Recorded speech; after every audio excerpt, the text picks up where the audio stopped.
In biotech, it's not just about the science, it's about whether you can protect it, manufacture it, and scale it.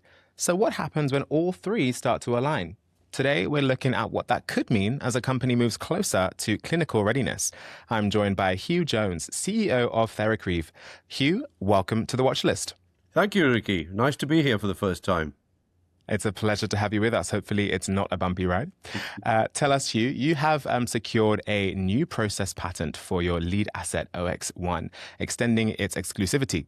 How does that strengthen your positioning with potential partners and investors as you approach clinical readiness in 2026? It's worth reminding ourselves what OX1 is really about, and it's really about substance use disorders. And these are a very large problem society and for individual patients with high unmet medical needs. And in fact, the market for substance use disorders is already worth $42 billion a year, rising in the next 7 years to over $70 billion. So the prize is large. We are in late preclinical, as you said.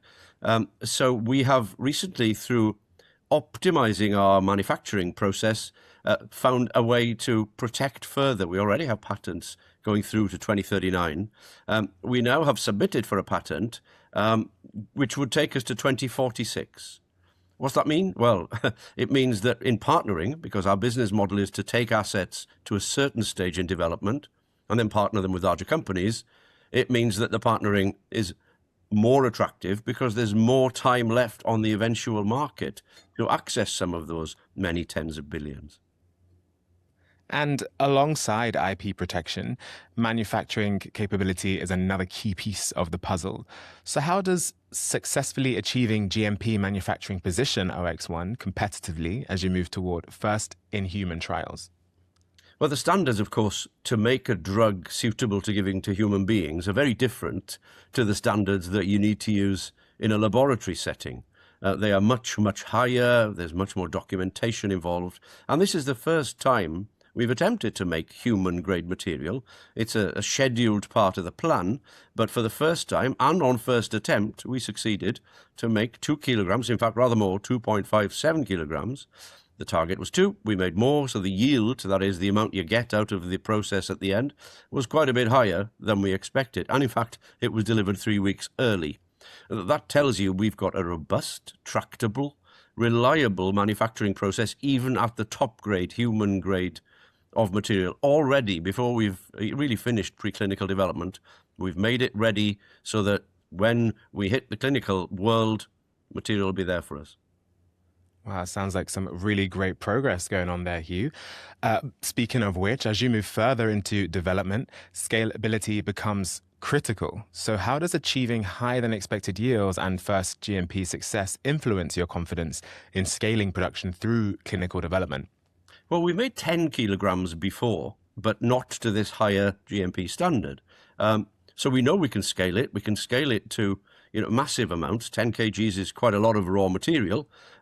Previously, before starting this project at the beginning of 2025, we'd only made test tubefuls of it. So whilst, if you're a drug development guy who gets excited about drug development, moving from a test tube full to, 2 bags of sugar's worth, the equivalent weight, is a big step, and especially when it's happening so smoothly, ahead of target in terms of time, ahead of target in terms of the amount we produced, and on budget. These are pretty important things that you don't see very often in biotech, to be frank. Again, our marketability of the asset, our business model is to take it so far, as I said, and then license out. Well, if a licensing partner sees that we've got smooth, efficient, fast manufacturing, that ticks a major box, alongside what we said earlier, which is we've also got extended protection for the molecule, ultimately when it's on the market. So it all sounds like aligning IP protection with manufacturing readiness, 2 critical factors that could define how successfully OX1 progresses through clinical development. Thank you so much for your time today, Huw. Pleasure, Ricky. Nice to see you. Once again, that is Huw Jones, CEO of TheraCryf. For more on the company and its pipeline, visit TheraCryf.com. That's Kryf, CRYF.com. And that's all for this episode of The Watch List. I'm Ricky Lee. Make good choices today.